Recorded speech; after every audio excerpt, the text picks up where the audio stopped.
তারা যেটা বলেছেন, ইকোনমিক সেকশনের লিডার যারা আছে তারা যেটা বলছেন এটা ঠিক বলছেন। তারা বলছেন কৃষিভিত্তিক অর্থনীতির কথা বলছেন, এটার সাথে আমি 100% একমত।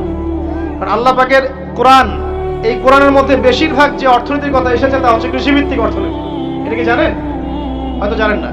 কোরআনে যত ইকোনমিক সিস্টেমের কথা আসছে তার মধ্যে সবচেয়ে বেশি এসেছে কৃষিভিত্তিক অর্থনীতির কথা, তারপর ব্যবসা এবং যাকাত। অতএব তারা ঠিকই বলেছেন, দেশের যারা ইকোনমিক সেকশনে গবেষণা করছেন তারা ঠিক কথাই বলেছেন যে কৃষিভিত্তিক অর্থনীতি হচ্ছে আমাদের অর্থনৈতিক মন্দা দূর করার অন্যতম উপায়। ঠিক বলেছেন, আমি একমত। তো যাকাত যেটা কথা বলছিলাম, বাম দিকে যাকাত আসবে, তো যাকাত আমরা দিব তো ইনশাল্লাহ ভাই। যাদের শোনেন, বাংলাদেশে এমন অনেক শিল্পপতি আছে যাদের একজনের যাকাতের টাকা দিয়ে একটা গ্রাম চলতে পারে। আর যাকাতের টাকা কিন্তু শুধু এক বছরে আসবে না, প্রতি বছরেই ঘুরে ঘুরে আসবে। মনে করেন যে আপনাদের এলাকার মধ্যে অনেক বিত্তশালী আছেন, আমি দোয়া করি মন থেকে আল্লাহ পাক বিত্তশালীদের অন্তরটাকে নরম করে দিক এবং ওসমান রাদিয়াল্লাহু আনহুর মতো দানশীল করে দিক। আমরা দোয়া করি, আমরা কারো খারাপ চাবো, সবার জন্য হেদায়েতের দোয়া করব। টাকা থাকতে তো সমস্যা নাই, কিন্তু টাকা থেকে যদি ওসমান রাদিয়াল্লাহু আনহু হতে না পারলাম তাহলে সমস্যা। টাকা থাকতে কোনো সমস্যা নাই, ধন আপনাকে আল্লাহ দিতেই পারে। এই ধনটাকে উসমান গনি রাদিয়াল্লাহু আনহুর মতো আল্লাহর পথে বিতরণ করে দেন, ইনশাআল্লাহ আল্লাহ পাক আপনাকে জান্নাতুল ফেরদৌস দান করবেন ইনশাআল্লাহ।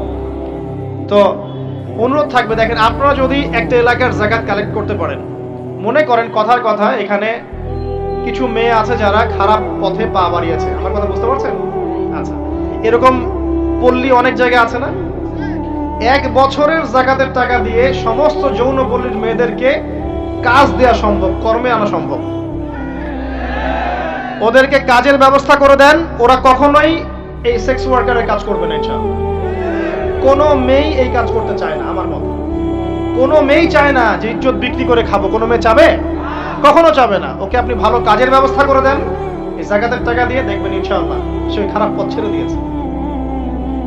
অনেক দেখবেন দরিদ্র মানুষ আছে যে পড়াশোনা করার কোনো সুযোগ নাই, টাকা পয়সা নাই, পড়াশোনা করতে চায় কিন্তু টাকা পয়সা নাই, দিনের জ্ঞান অর্জন করতে চায়, দেশকে কিছু দিতে চায়, টাকা নাই। তাকে আমরা হেল্প করতে পারি না? পারি।